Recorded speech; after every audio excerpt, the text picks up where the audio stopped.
Le centre de santé de Weguedo, situé à une dizaine de kilomètres de Tenkodogo, dans le centre-est du Burkina, construit depuis 1984 par les populations elles-mêmes, a obtenu ce 3 février 2021 un lot de matériel médical et bureautique grâce à une collaboration entre l'université Joseph Kizerbo et l'ONG ULB Coopération dans le cadre du projet d'appui au développement sanitaire de la commune de Weguedo dénommé PADESCO. Le lancement des activités du dit projet a eu lieu ce jour même, projet dont l'origine remonte à quelques années. En tout cas, le problème c'est qu'il y a la population en Meroua, à Carlo Tolili, face. Depuis 1984, la tonne de pied, Roata Yahoto, ou a mère, et date l'Otolili. Donc, il y a non, Tala Auto. On va pas Pâques 12 septembre 1995. Là, on va un Pâques CSPS. Donc, il y a 6 noms où on est. Non, il y a Ziganga. Tu dois pas moto. Les lois qui l'inquiètent, Dakar, Warsenaway, Yami Sangé, il y a peut-être pilier à ma femme pour pousser. Loi Kausame. En quand il y a Pin Mémenga, il y a ancien Mama Hameba, ou l'autre dans Samazanga. Donc, il y a Kiba, il y a le Congo. Moi qui était mené sangreba bon sangre ta minungu etene na para wa c'est tel ton.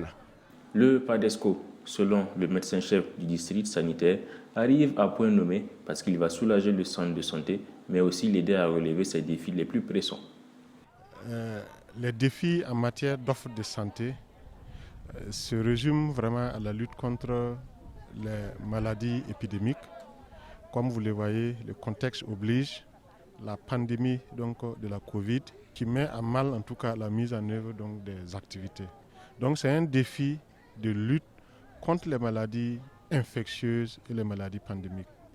Donc les objectifs visent vraiment à renforcer donc, notre système de santé, renforcer les capacités donc, des acteurs afin qu'ils puissent vraiment offrir donc, des soins de qualité à la population donc, de Weguedo. Le projet, d'une valeur d'un peu plus de 58 millions de francs CFA et qui a une durée de 2 ans, va développer d'autres activités au profit de la communauté, choisie pour sa cohésion sociale. La première étape sera de dresser un diagnostic de la situation beaucoup plus précis que ce que nous avons, de faire une planification ensemble avec toutes les communautés, avec le CSPS, avec le COGES, pour les 2 années à venir, voire les 5 années à venir.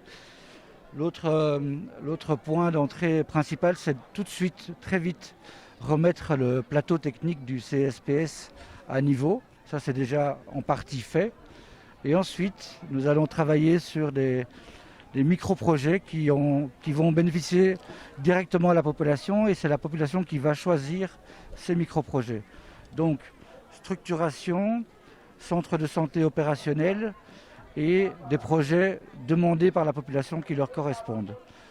Après, avec ça, on pourra travailler sur la sensibilisation des populations, sur les mesures de précaution, que ce soit Covid, mais bien d'autres maladies, bien sûr. D'après Ousmane Bangré, premier adjoint au maire, la commune de Tenkodogo compte 92 villages pour une population d'environ 125 000 habitants. Les infrastructures sanitaires ne sont malheureusement pas nombreuses, de même que l'effectif du personnel de santé. Un problème que va tenter de résoudre le projet en question. Okay, pour la suite, nous avons fait le recrutement d'un agent technique santé et nutrition. Donc, il prendra à charge la responsabilité, sera notre point focal, basé même au sein du CSPS de Weguedo.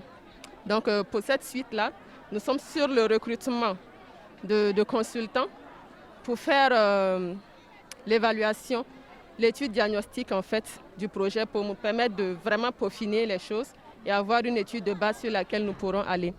Il y a également le recrutement des bénéficiaires qui sera fait de façon pointilleuse parce que là nous savons que le CSPS et le COGES sont les principaux bénéficiaires, mais il y a également des individus au sein de la communauté, notamment les femmes et les enfants de moins de 5 ans qui seront aussi des bénéficiaires. Donc cette identification-là sera faite. Et viendra maintenant toutes les activités qui seront mises en œuvre, notamment les sensibilisations, les formations, voilà, et aussi l'entrepreneuriat. L'Université libre de Bruxelles, à travers son ONG ULB Coopération, est présente depuis 40 ans au Burkina Faso et œuvre dans des domaines autres que la santé, à savoir l'hydraulique, l'électricité et l'environnement.